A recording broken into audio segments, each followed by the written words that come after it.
Você que está aí nos vendo, boa tarde você que está nos ouvindo. Para quem está chegando agora, nós estamos iniciando o nosso quadro Texto de Capa.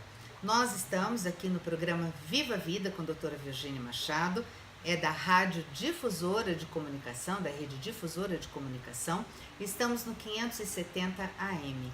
Se você não consegue nos acompanhar pela rádio, baixe no seu app um aplicativo, ali baixa no seu celular um aplicativo chamado Radiosnet.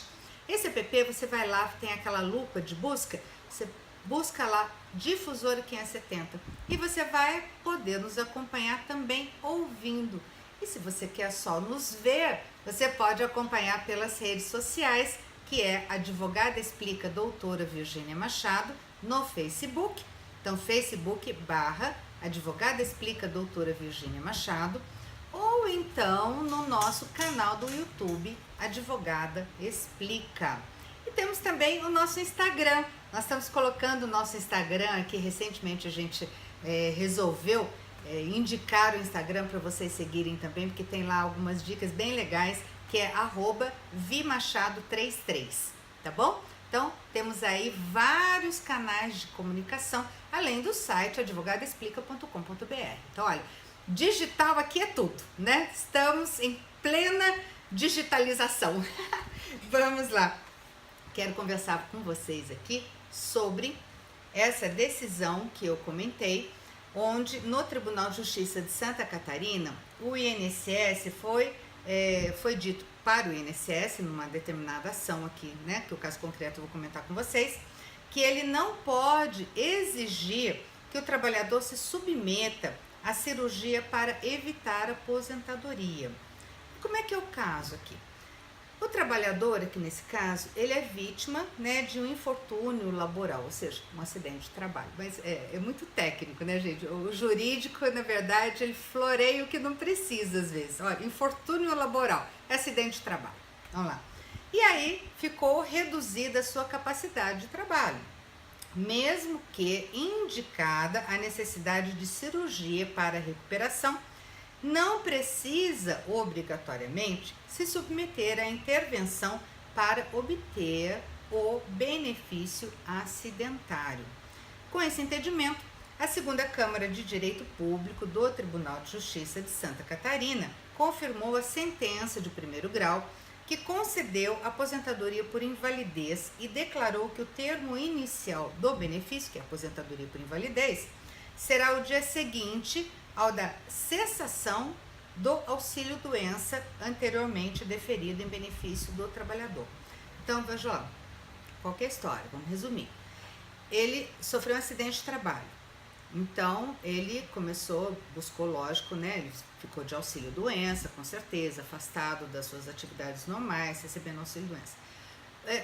O problema é o seguinte, é que ele também tem direito ao auxílio-acidente. Auxílio-acidente é um valor a mais que ele recebe.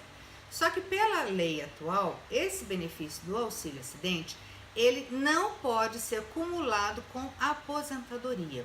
Então a pessoa recebe o auxílio-acidente, que é um valor a mais no salário, até ele se aposentar.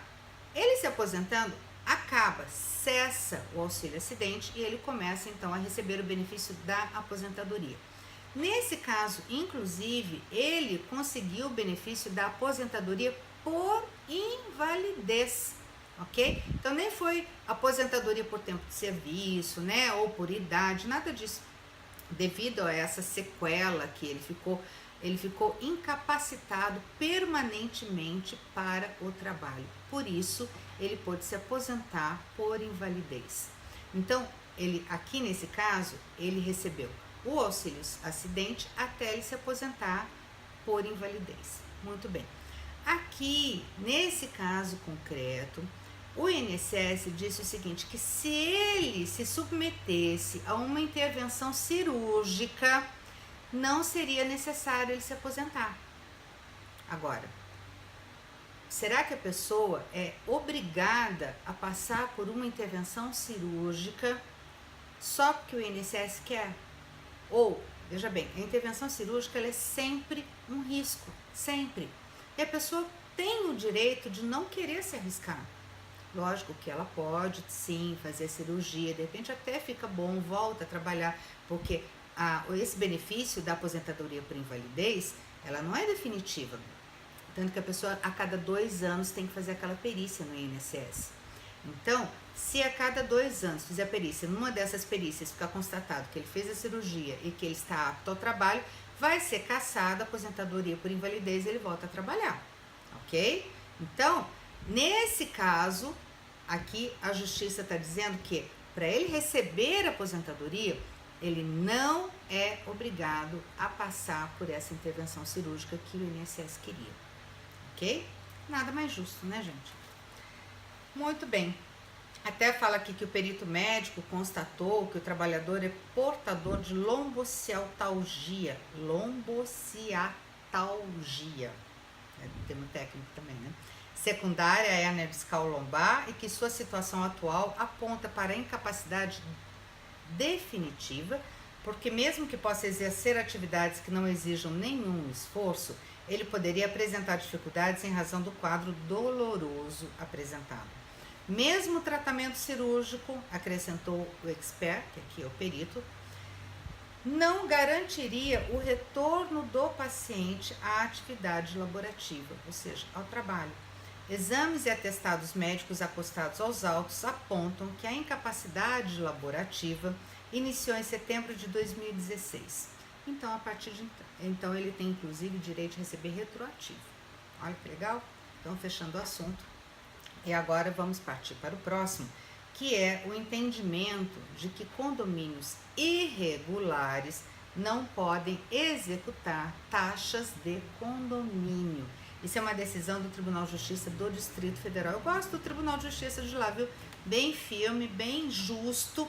E aqui fala o seguinte, que a terceira turma do Tribunal de Justiça do Distrito Federal e Territórios, por unanimidade, ou seja, houve consenso entre os desembargadores, negou provimento ao recurso de um condomínio residencial e manteve a sentença que indeferiu sua petição inicial por ausência dos documentos necessários para o processo de execução.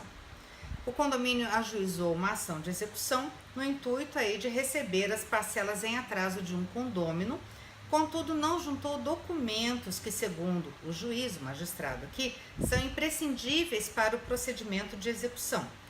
Aí, analisando o pedido inicial, né, o juiz determinou que o condomínio juntasse a certidão de registro de imóvel do condomínio, bem como o seu registro de instituição, ou seja, de início, e registro da compra do imóvel onde o condomínio é situado, ou que adequasse o processo ao procedimento comum, ou seja, então que ajuizasse uma ação de cobrança, em vez de uma ação de execução, que exige um título ou judicial ou extrajudicial. Nesse caso, o juiz entendeu que o condomínio, por não ter apresentado a documentação necessária, que é o registro de início do condomínio no cartório de registro de imóveis e outros registros que ele pediu aqui, não poderia estar executando esse condomínio. Poderia, de repente, até ajuizar uma ação de cobrança, mas não de execução.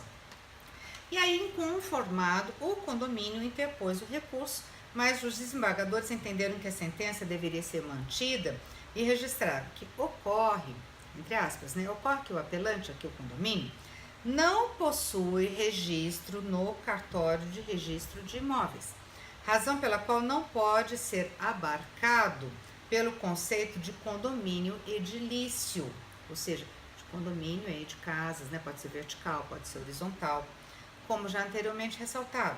Ainda que atue como condomínio de fato, essa característica não é suficiente para qualificar os encargos supostamente devidos pelo apelado, que é o condômino, como título executivo, pois exige aí algumas características, requisitos que aqui não continha. Por que eu trouxe essa notícia? Porque tem muito condomínio aqui na região executando parcelas condominiais, mas não são condomínio, são associações. E a associação não tem natureza de condomínio. Então, a associação de moradores não pode executar dívidas de condôminos. pode sim ajuizar ações de cobrança, que é uma ação ordinária, que depois, se ganhar, pode estar executando o título judicial porque ganhou, mas não diretamente executar, entendeu? Então, para ser condomínio, tem que ter registro no cartório de registro de imóveis, que é um condomínio. Se não tem isso, não tem natureza de condomínio. Associação não é condomínio.